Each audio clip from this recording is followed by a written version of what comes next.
मुख्यमंत्री प्रतिनिधि ओएसटी हैं करनाल के, हमारे बड़े अग्रज बड़े भाई समाज सेवी हैं। अनेक वर्षों तक जो है आपने राष्ट्रीय स्वयंसेवक संघ के प्रचारक के रूप में भी कार्य किया है और अनेक वर्षों से आप जो है करनाल की जनता की सेवा कर रहे हैं।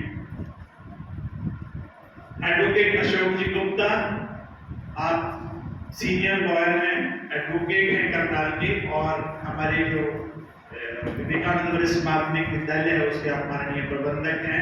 संजय जी चौधरी, विद्या भारती हरियाणा, लगभग 76 स्कूल जो है हरियाणा में चलाती है, तो आप उसका प्रचार विभाग देखते हैं। विद्या भारती यानी कि सबसे बड़ी non government non aided organisation, Vidya Bharati is running near about 16,000 schools in various places in India. Jitendra ji Sharma अपने करनाल जिले में, तरावड़ी में, बड़ा गांव में, डिगडू में जितने भी विद्यालय चलते हैं आप उनके जिला संयोजक हैं। और मैं अपनी ओर से, अपने मैनेजमेंट की ओर से, अपने आचार्य भैया बहन, अपने छात्र भैया बहनों की ओर से, पत्रकार बंधु जितने भी आए हैं, जिस भी न्यूज़पेपर से, जिस भी चैनल से आए हैं, आप सभी का हार्दिक अभिनंदन, स्वागत।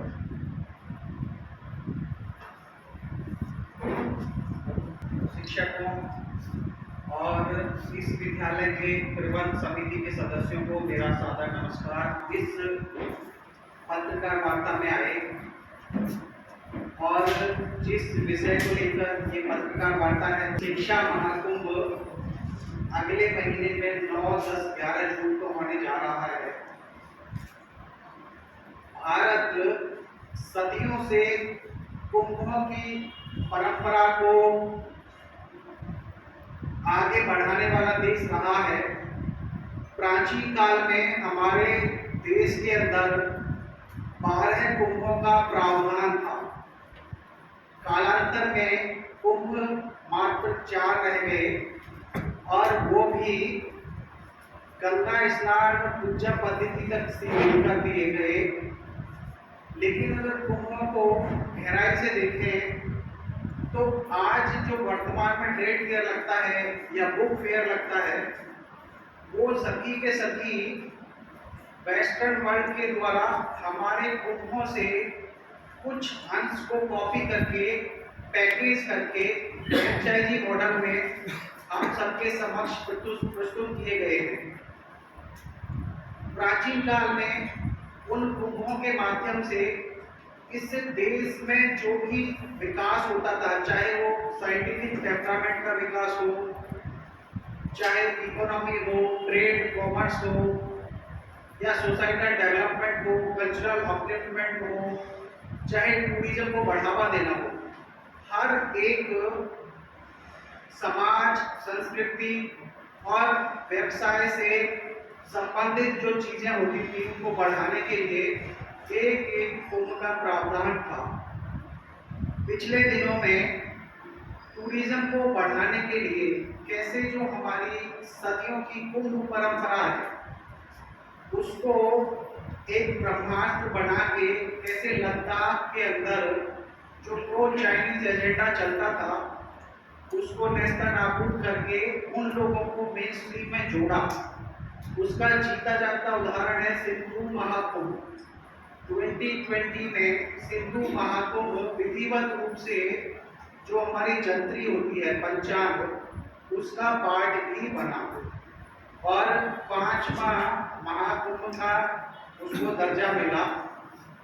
कैसे एक व्यक्ति ने लगभग 2 दशक पहले कुछ दर्जन लोगों को पूरे देश से सिंधु दर्शन यात्रा के नाम से ले जाकर लद्दाख में सिंधु नदी के किनारे पूजा पद्धति, गंगा स्नान ये सब करके कैसे उन लोगों को लद्दाख की कल्चर से जोड़ा और कुछ ही वर्षों में वो सैकड़ों की संख्या, फिर हजारों की और 2020 में लाखों की संख्या का रूप लेकर उस सिंधु महाकुंभ का मैं खुद साक्षी हूँ।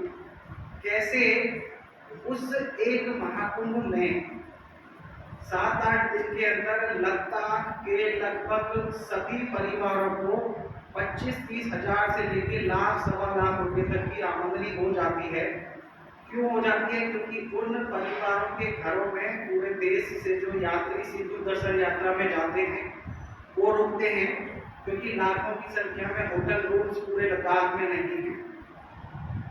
उनके घरों में रहने से उनकी कल्चर का इंटीग्रेशन देश के अन्य प्रांतों के साथ और अन्य प्रांतों की कल्चर का लद्दाख के लोगों के साथ होता है, और वो मेन स्ट्रीम में आए और इकोनॉमिकली डेवलप हुए। तो ये भारत में कुंभों की परंपरा है, और जो मॉडर्न डे फेयर्स लगते हैं उसका विस्तृत रूप कुंभ होते थे। इसी तरह से शिक्षा जैसे पूर्ण विषय को लेकर विद्या भारती, जो दुनिया की सबसे बड़ी एजुकेशनल एनजीओ है, जिसके पूरी दुनिया में लगभग 26,000 विद्यालय चलते हैं और 34 लाख बच्चे उसके विद्यालयों में पढ़ते हैं।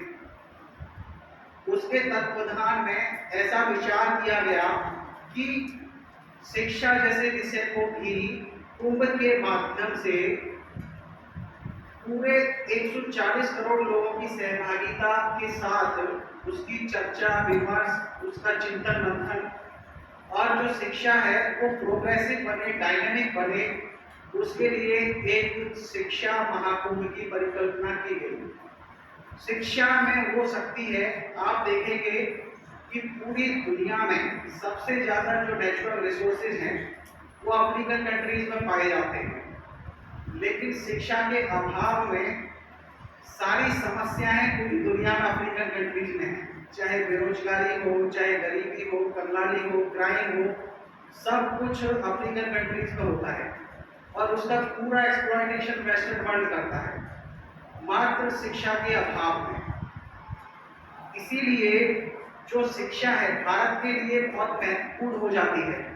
प्राचीन काल में भी भारत दुनिया में विश्व गुरु का जो तमगा था वो उसमें शिक्षा का बहुत बड़ा योगदान था।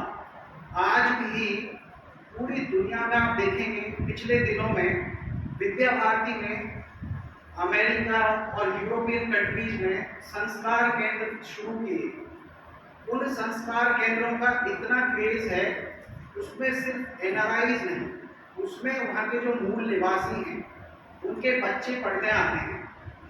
हमारी जो संस्कारों से फलीभूत जो शिक्षा है उसके प्रति उनका इतना क्रेज है कि वो भारत को फिर से विश्व गुरु देखना चाहते हैं, और उस दृष्टि से विद्या भारती नए नए प्रयोग करती रहती है, और उसी के निमित्त ये शिक्षा का महाकुंभ इसकी परिकल्पना की गई है।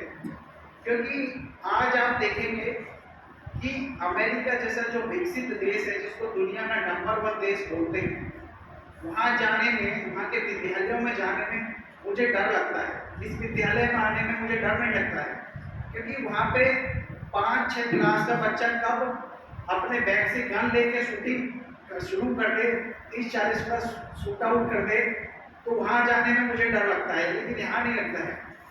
और पिछले कुछ दिन पहले ही आपने देखा होगा कि वहाँ पे 5-6 क्लास का बच्चा अपने पिता की घर ले आया और 30-40 को मार दिया।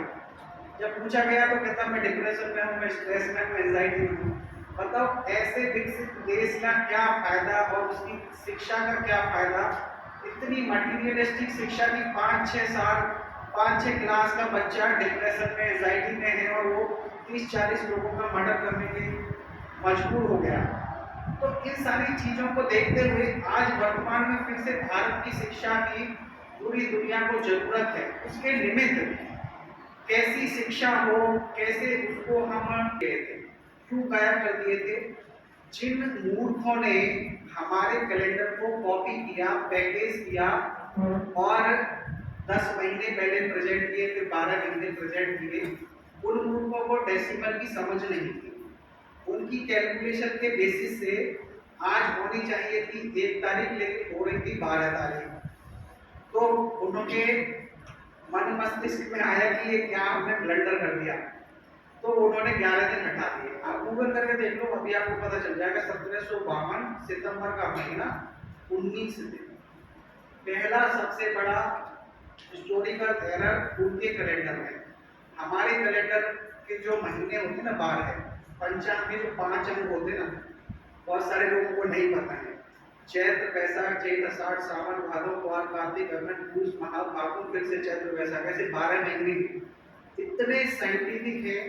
आज तक हमारे कैलेंडर में एक करेक्शन नहीं लगे, क्योंकि जो काल गणना है ना, हमारे पूर्वजों ने सिर्फ सूरज को केंद्र बिंदु में रखकर काल गणना नहीं की थी।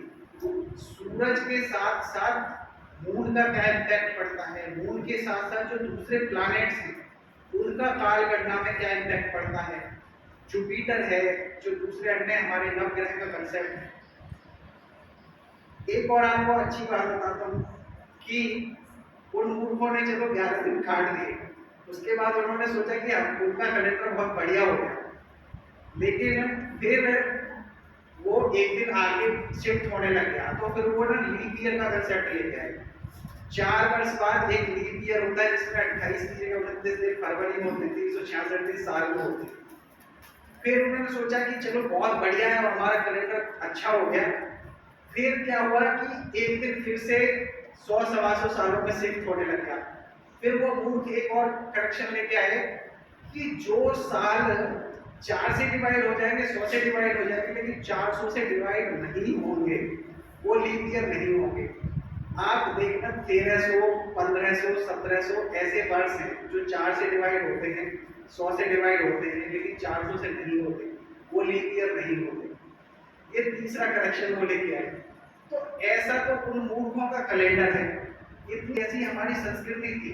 तो बात ये कि वहां पे इतना कौशल था, लेकिन हम नौकरी की दौड़ में हम इतने पागल हुए कि हम अपने कौशल को छोड़कर नौकरी के पीछे भाग रहे हैं। जिस समाज के अंदर नौकरी का महिमा मंडन हो, वो समाज का यही दुर्गति होगा कि 140 करोड़ की जनसंख्या है। हम अगर बात करते हैं अपने देश में समस्याओं की, तो सारी दुनिया हमको यही ज्ञान देती है कि आपके यहाँ जनसंख्या 140 करोड़ है, इसीलिए आपके यहाँ सारी समस्याएं हैं। जबकि ये हमारा असेट है। चाइना ने इसको असेट समझा, वो दुनिया प्लानिंग के साथ बनाओगे। एक मैसन वर्कर घर बनाएगा तो उसके बीम बैलेंस में, उसकी दीवार में, उसकी लंबाई चौड़ाई में कोई ना कोई कमी छोड़ सकता है, लेकिन एक पढ़ा लिखा आर्किटेक्ट जब बनाएगा ना घर, तो उसमें एक इंच का भी डेविएशन नहीं होगा। That is the meaning of a literate architect, well educated civil engineer. अगर उसके घर में भी गड़बड़े हैं तो उसमें और एक मैसन वर्कर में क्या अंतर आया? तो अगर वो इतने ही बुद्धिमान, शिक्षा महाकुंभों में जो भी बिजनेस होगा, जो भी डिस्कशंस होंगे, जो भी कंक्लूजन निकलेगा, उसको कंबाइन करके उसकी कंप्लीट प्रोसीडिंग हम शिक्षा मंत्रालय को भेजेंगे। सर, लोग तो इसी पर सवाल उठा रहे हैं जो बना चुके, आप उसको फिर ऐड करेंगे और फिर सवाल उठाएंगे, तो ऐसे तो चेंज होती रहेगी। स्टेबल कब होंगे? देखो, सवाल उठाना, अब जैसे बाबूजी ने मेरे से क्वेश्चन किया तो वो कोई गलत नहीं है। सवाल उठाना किसी भी पॉलिसी में अच्छे लोकतंत्र के लिए, अच्छे सिस्टम के लिए हमेशा फायदेमंद होता है। लेकिन और सर्वश्रेष्ठ हो, चाहे गरीब का बच्चा है, अमीर का बच्चा, शिक्षा पे सभी का अधिकार है। अमीर गरीब सिर्फ वो पैसे से है, लेकिन जब उस देश में जन्म उसने ले लिया तो फिर वो पूरे देश की संपत्ति होता है। अगर ऐसी सोच, ऐसी विचारधारा अगर हम रखेंगे तो यकीनन हम भारत को विश्व बना सकते हैं। ये सोच के साथ जापान ने अपने आप को हमारे साथ एक तरह से उसने शुरुआत की थी, चलना शुरू किया था, लेकिन वो विकसित बन गया, हम विकासशील ही रहे। पेट्रोलियम की अगर बात की जाए, बच्चों की परवरिश की बात बताया, इस विषय पे कोई प्रश्न हो थोड़ा सा। कि भारत कुंभों की जननी रहा है और कुंभों के माध्यम से छोटी से लेकर बड़ी समस्याओं के समाधान की कड़ी को आगे बढ़ाते हुए शिक्षा जैसे गूढ़ विषय पर शिक्षा का महाकुंभ 9, 10, 11 जून को पंजाब की पावन भूमि पर होने जा रहा है। और इस शिक्षा महाकुंभ का आयोजन 13 बड़े संस्थान, संगठन और भारत सरकार के मंत्रालय करने जा रहे हैं। इस शिक्षा महाकुंभ में 5 मुख्य बिंदु हैं। पहला ये है कि स्कूल की शिक्षा राष्ट्रीय विषय बने। दूसरा ये है कि शिक्षा के जैसे विषय पर सभी की सहभागिता हो, उसके निमित्त वार्षिक रूप से शिक्षा का महाकुंभ लगे। हमारी जो गुरुकुल पद्धति थी, साइंटिफिक और सटीक थी, उसको जीवांत करके आधुनिक शिक्षा के साथ जोड़ा जा सके। चौथा, हमारी जो स्कूल की जो शिक्षा है वो कौशलयुक्त बने। हर बच्चा हमारा चाहे किसी भी कक्षा के बाद ड्रॉप आउट होता है तो वो योग्य बने, किसी न किसी हुनर में पारंगत हो। और पांचवा जो उच्च शिक्षा संस्थान है उनका इंटीग्रेशन एलिमेंट्री जो हमारी एजुकेशन है उसके साथ हो। इसके निमित्त पूरे देश से लगभग 20 से 25 हज़ार शिक्षक, शिक्षार्थी, उद्योगपति, वैज्ञानिक, शिक्षाविद इसके साक्षी बनने जा रहे हैं और 5 से 6 लाख लोग इसमें ऑनलाइन माध्यम से जुड़ेंगे। इसके आयोजन में लगभग 1.5 दर्जन शिक्षा मंत्री, मुख्यमंत्री, राज्यपाल, केंद्रीय मंत्री शिरकत करने जा रहे हैं। कब होगा, कहाँ और पर होगा? कई सौ इसमें शिक्षाविद जिनमें से कुलपति, निदेशक आ रहे हैं।